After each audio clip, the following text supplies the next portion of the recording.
What's up guys? So I'm here in Patukan, Davao de Oro. So nara ko diri sa balay sa mong ginikanan.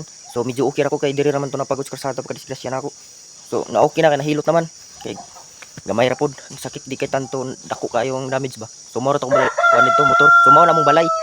So kani mo ning simbahan na mo diri. So nara ang motor di kate ko gidala diri sa Davao na Surigao. So kadto mao tong balay sa akong lolo, Tustuboy. So mao ni bugnaw kayo. So karon niinit-init na. Alas 8 na man gud gaina, alas 6 na. Grabe gini kagabon diri, halos pagbangga mga tao diri og motor diha sa karsada oh. Musugat kay tungod sa kabaga sa clouds.